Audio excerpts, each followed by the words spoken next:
ఎవరు ఎవరికి శత్రువులు కాదు. మనం కలిసి పోరాడవలసిన వాళ్ళం. ఒక చిన్న అంశం, అన్నదమ్ములకు మధ్యలో సామాజిక న్యాయాన్ని పంపిణీ చేసుకోవాల్సిన ఒక చిన్న అంశం ముందుకొచ్చింది. ఆ చిన్న అంశం ముందుకొచ్చినప్పుడు అంబేద్కరే చెప్పాడు, ఎవరి జనాభా దామాష ప్రకారం వారే ఫలితం అనుభవించాలి. ఏ ఒక్క కులమైనా సరే వారి కులానికి ఎక్కువగా ఫలితాలు అనుభవించడం సామాజిక న్యాయం కాదని అంబేద్కర్ 1947లోనే ప్రకటించాడు.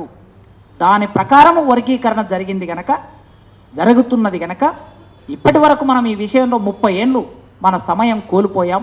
2 జనరేషన్స్ పోయాయి.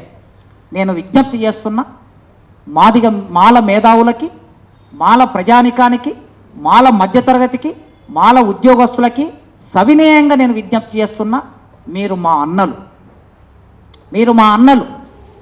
మా కన్నీళ్ళని, మా నెత్తుర్ని, మా బాధల్ని, మా ఆరాటాల్ని, మా పోరాటాల్ని అర్థం చేసుకున్న మా అన్నలు.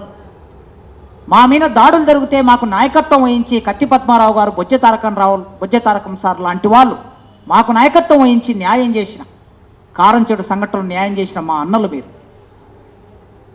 ఎన్నో సందర్భాల్లో మాతో పాటు మీరు, మేము, నీకు అంటరానితనం ఉంది, మాకు అంటరానితనం ఉంది. ఈ అంటరానితనం పోవాలి. నీకు రాజ్యాధికారం లేదు, నాకు రాజ్యాధికారం లేదు. నీకు సంపద లేదు, నాకు సంపద లేదు. నీకు సంపద కావాలి, నాకు సంపద కావాలి. నీకు ఉద్యోగాలు కావాలి, నాకు ఉద్యోగాలు కావాలి. అల్టిమేట్గా రాజ్యాధికారం కావాలి. దానికోసం 1 కోటి మేమున్నాం.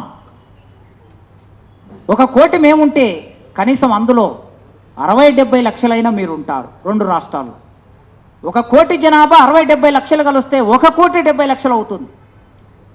శత్రువు వచ్చినప్పుడు కౌరవులకు పాండవులకు మధ్యన ఘర్షణ ఉన్నది. కానీ 3వ శత్రువు వచ్చినప్పుడు కౌరవులు పాండవులు ఒకటే అని అన్నాడు భీష్ముడు. ధర్మరాజు, మనిద్దరం ఒకటే కనుక మన మధ్యన సమస్య వచ్చింది, మనం మాట్లాడుకున్నాం, పరిష్కరించుకున్నాం. భవిష్యత్తులో రాబోయేది పోరాటంలో మనిద్దరం ఒకటి. ఈ కాలంలో తెలిసో తెలియకో, ఆవేశంతోనో బాధతోనో మా వైపు నుంచి ఎవరైనా, విద్యార్థులైనా, మేధావులైనా, ఉద్యమ నాయకత్వమైనా మీ మనసు నొప్పించుంటే నేను క్షమాపణ అడుగుతున్నా. ఈ మొత్తం 30 ఏళ్ల కాలంలో తమ్ముడిగా మీ మనసు ఎక్కడైనా మా మాటల్లో, మా చేతల్లో మీ మనసు నొప్పించుంటే మీరు బాధపడకండి, నేను క్షమాపణ కోరుతున్నా. మన ఇద్దరం అన్నదమ్ములుగా ముందుకు వెళ్దామని కోరుకుంటూ ఈ సమావేశానికి వచ్చిన మీ అందరికీ పేరు పేరున వందనాలతో థ్యాంక్ యూ.